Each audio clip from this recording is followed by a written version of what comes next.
आणि यानंतर बुलेटिनमध्ये काही महत्त्वाच्या बातम्यांचे सविस्तर आणि वेगवान अपडेट्स। खरातभोवती एसआयटीनं चौकशीचा फास चांगला सावळलाय। खरातची काल तब्बल 10 तास चौकशी झाली। ज्या नाशिकच्या ओकस कार्यालयात खरातनं अनेक महिलांचं लैंगिक शोषण केलं त्या कार्यालयाची एसआयटीनं पाहणी केली। यावेळी फॉरेन्सिकची टीमही सोबत होती। कार्यालयातून काही कागदपत्र आणि प्रिंटर ताब्यात घेण्यात आलाय आणि यानंतर ओकस कार्यालयाला टाळं ठोकण्यात आलंय। दरम्यान पीडित महिलांचे व्हिडिओ व्हायरल करणाऱ्यांवरही गुन्हा दाखल झालाय। सिडको आणि सातपूर वॉलमन ग्रुपच्या ॲडमिन आणि इतर सदस्यांवरती गुन्हा दाखल झालेला आहे। भोंदू अशोक खरातच्या गुन्ह्याची पद्धत पाहून पोलीसही चक्रावून गेलेत। हा भोंदू केवळ अंधश्रद्धेचा आधार घेत नव्हता तर महिलांचा विश्वास संपादन करण्यासाठी अनेक वर्षांची फिल्डिंग लावत होता। भोंदू बाबा खरातची महिलांवरती अत्याचार करण्याची मोरस ऑपरेंडी एकसारखीच आहे। महिलांना पाणी पेढा खायला द्यायचा तर पोलीस तपासात आलेली माहिती ही अंगावर काटा आणणारी आहे। खरातची गुन्हे करण्याची पद्धत सगळ्याच प्रकरणांमध्ये सारखी होती।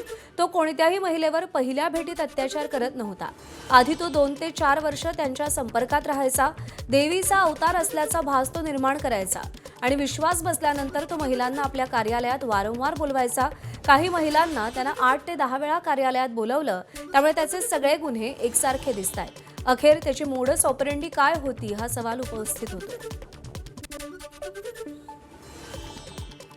दरम्यान भोंदू अशोक खरात प्रकरणावर मंत्री गिरीश महाजन आणि शिवसेनेचे नेते दीपक केसरकर यांनी काय प्रतिक्रिया दिली आहे पाहूया। मला 2 महिन्यापूर्वीच या विषयाची कल्पना आलेली होती, दिलेली होती। मी पोलिसांकडे तशी तक्रारही केलेली होती, म्हणजे कोणी तक्रार केली होती की बाबा हे फार प्रकरण गंभीर दिसत आहे। 1-2 महिन्यापूर्वीच मग तेव्हापासून याच्यावर कामही सुरू झालं होतं, पोलिसांकडे माहिती होती आणि म्हणून आम्हीच सुमोटो आणि मुख्यमंत्री महोदयांनी त्याच्याकडे अतिशय गांभीर्याने लक्ष दिलेलं आहे। त्याच्यामध्ये कधी तो वाचणार नाही। त्याची सगळी संपत्ती आपण काढतोय, त्यांनी केलेले सगळे नालायकपणा आहे, सगळे चाळे त्या ठिकाणी निघत आहेत। लोकांना आपण आवाहन केलेलं आहे, नाव गुप्त ठेवण्याच्या अटीवर आपण सगळ्यांच्या तक्रारी त्या ठिकाणी घेतोय। ते जे ईशानेश्वर मंदिर आहे शिर्डीच्या येण्याच्या वाटेवर आहे आणि त्याच्यामुळे मी लहान असल्यापासून दर सोमवारी शिवमंदिरात जातो। शिर्डीला आल्यानंतर शिवमंदिरात कुठल्या जायचं तर मग ईशानेश्वर मंदिरात जाणं झालं। त्या निमित्ताने ओळख झाली। ओळख आहे म्हणजे त्यांच्या कुठल्याही कृत्यामध्ये माझा सहभाग आहे असं बिलकुल नाही आणि ईशानेश्वर मंदिर शंकराचं मंदिर आहे। त्याच्यामुळे मी गेलो होतो, CM साहेब स्वतः येऊन गेले होते, अनेक मंत्री येऊन गेले, परंतु त्यांना या गोष्टीची सुतराम कल्पना असेल असं मला वाटत नाही। अशी जर कल्पना असतील तर कोणच आम्ही त्या ठिकाणी गेलो नसतो किंवा त्यांच्याशी कुठलेही संबंध ठेवले आणि एवढी लोक भेटून गेली, जाऊ दे 39 आमदार भेटून गेले, माझंच नाव का हा प्रश्न आहे। एक महत्त्वाची अपडेट आहे। सुषमा अंधारे आणि रुपाली ठोंबरे या दोघीही नाशिकच्या दिशेने रवाना झाल्यात। दुपारी 12 वाजता नाशिकचे आयुक्त संदीप कर्णिक यांची त्या भेट घेणार आहेत।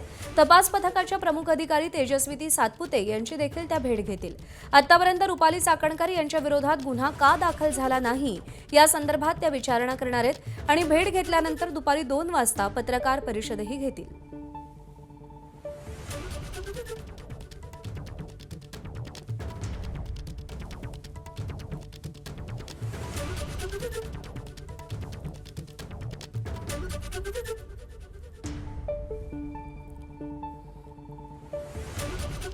बातम्यांचा वेगवान आढावा पुढे सुरू ठेवूया। महाराष्ट्रामध्ये भोंदू बाबांचा सुळसुळाट वाढतोय आणि धक्कादायक म्हणजे या जाळ्यात अडकणारे लोक ही शिकली सवरलेली आहेत। समाजामध्ये हव्यास पसरलाय आणि भोंदू बाबा त्याचा फायदा घेतायत। त्यामुळे शालेय शिक्षणामध्ये चिकित्सक मनोभावाचा समावेश करणं आवश्यक आहे असा उपाय अंधश्रद्धा निर्मूलन समितीचे डॉक्टर हमीद दाभोलकर यांनी सुचवलाय। त्याचबरोबर जादूटोणा विरोधी कायद्याचा शालेय अभ्यासक्रमात समावेश आवश्यक असल्याचं हमीद दाभोलकर म्हणाले। त्यांच्याशी बातचीत केली आहे वैभव बोडके यांनी।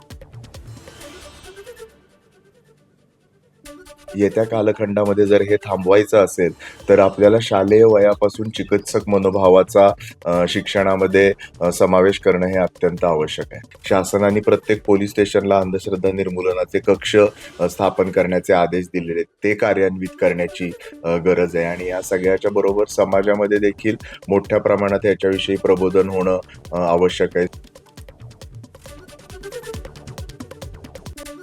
बातमी वर्ध्यातून आहे। वर्ध्यामध्ये कायद्याचं पालन करण्याच्या नावाखाली लहान मुलांना प्राथमिक शिक्षणाच्या त्यांच्या मूलभूत अधिकारापासून वंचित ठेवलं जात असल्याचं एबीपी माझानं वास्तव समोर आणलं। त्याच वर्धा जिल्ह्यात सेलू शेकापूर गावात प्रीतम पवार या लहान मुलाला जुनी शाळा TC म्हणजेच ट्रान्सफर सर्टिफिकेट देत नाहीये. त्यामुळे त्याला नव्या शाळेत प्रवेश घेता येत नाहीये अशी स्थिती आहे. परिणामी प्रीतम गेल्या 2 वर्षांपासून शाळा बाह्य ठरला असून प्राथमिक शिक्षणापासून वंचित ठरलाय.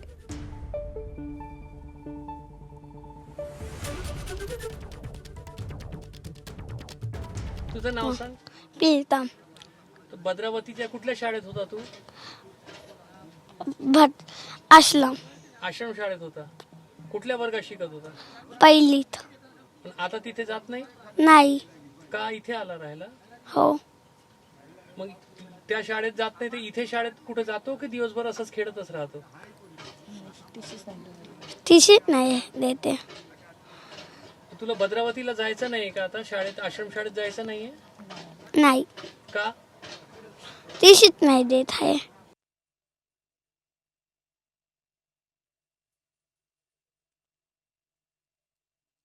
हो जात होता शाळेत, पण त्यांनी काही टीसी दिली नाही. तर म्हणून 1 वर्ष झालं ते घरच्या घरच आहे. कुठल्या शाळेत जात होता? भद्रावती आश्रम शाळेत. आश्रम शाळेत. त्याच्यानंतर काय काय म्हणतात TC बद्दल? काय म्हणतात ते? तर तुम्हाला देतो म्हणतात असं म्हणतात तेवाले. तर पुढच्या वर्षी या वर्षात आम्ही जातो त्यांनी देऊनच नाही राहिले. तर 1 वर्षापासून शाळेतच नाही जाऊ शकत आहे? नाही ना, त्याच्या सोबती कोणीच नव्हतं ना. 2 वर्ष झाले तो होता. आता नाही इथे? आता नाही, शाळेत नाही येत तो. किती दिवस झाले? 2 वर्ष. इथे नाहीच आहे तो. हो. एक छोटासा ब्रेक घेतोय. बुलेटिनमध्ये या बातमीसह पाहत रहा ABP माझा.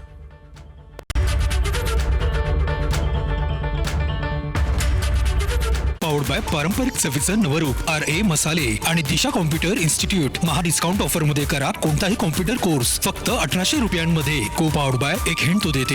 हिंट बडे आराम से आणि रासायनिक खतास सक्षम पर्याय नेचर केअर चे ग्रीन हार्वेस्ट. विक्रम चाहे जितना भी फड़फड़ा ले ढूंढ नहीं पाएगा.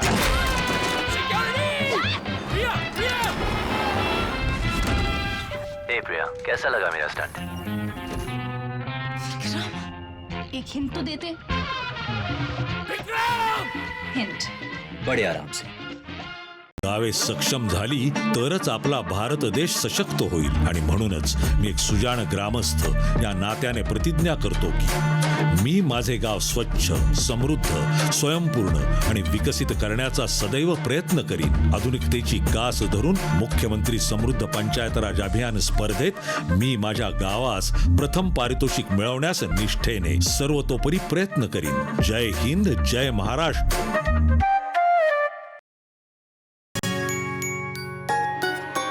आईची छकुली, बाबाची बाहुली, आवडती सर्वांची राणी या घरची.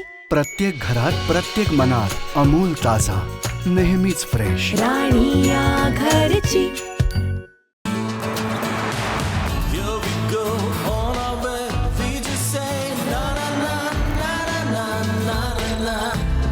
प्रत्येक व्यक्तीच्या प्रवासामागे असतं संपूर्ण कुटुंब आणि प्रत्येक आनंदी कुटुंबामागे असते iQube, द TVS iQube, भारताची फेवरेट फॅमिली EV.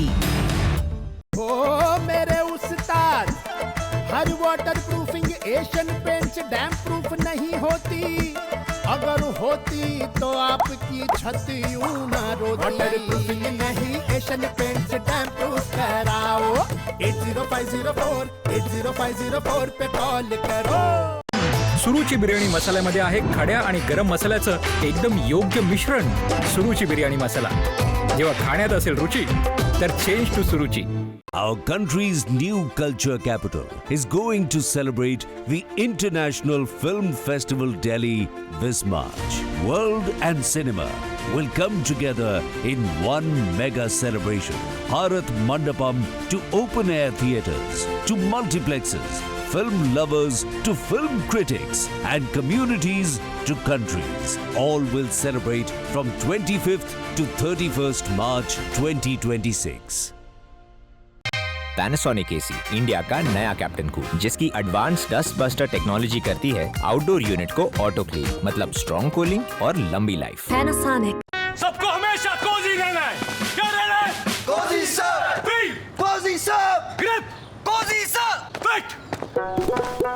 नोट कोजी सर दिख रहा है जाओ जाकर कोजी पेन करो सर कोजी ये नहीं तो कुछ नहीं अहो वहिनी तुमचं घर तर म्हणजे खूपच सुंदर दिसतंय. अच्छा काय केलं तर आम्ही लावला स्नोसॅम. अरे तू ते सांगितलंस वहिनी. हा आम्ही लावला स्नोसॅम. बेटा तू माझा ऐक. आम्ही स्नोसॅम लावला समजलं का की जेव्हा स्नोसॅम लागेल तेव्हा आणखी काहीही नाही दिसणार.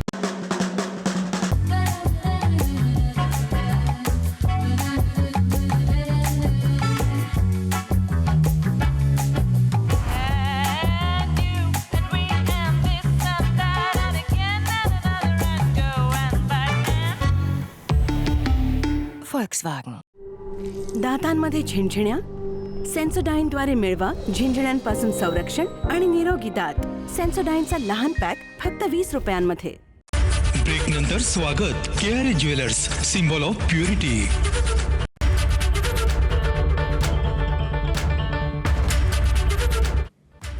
ब्रेकनंतर आपल्या सगळ्यांचं पुन्हा एकदा स्वागत. अयोध्येमध्ये मुख्य रामनवमी सोहळा आज साजरा केला जाणार आहे. आज दुपारी 12:27 रामजन्मोत्सव साजरा होणार आहे. यावर्षी रामनवमीच्या निमित्तानं राममूर्तीला सूर्य तिलक केला जाणार आहे. हा तिलक वैज्ञानिक तंत्रज्ञानाचा वापर करून साधला जाणार आहे, ज्यामध्ये सूर्याची किरणं थेट मूर्तीच्या भाळावरती पडतील. दुपारी 12 वाजता सूर्याची किरणं परावर्तित होऊन प्रभूंच्या भाळावरती येणार आहेत आणि तिथे तिलक तयार होईल. दरम्यान रामनवमीनिमित्त अयोध्या नगरी भक्तांनी फुलून गेली आहे. दर्शनासाठी भाविकांनी मोठी गर्दी केली आहे. भाविकांची गर्दी पाहता राम मंदिर वेळेआधी 2 तास म्हणजे पहाटे 5 वाजता खुलं करण्यात आलंय.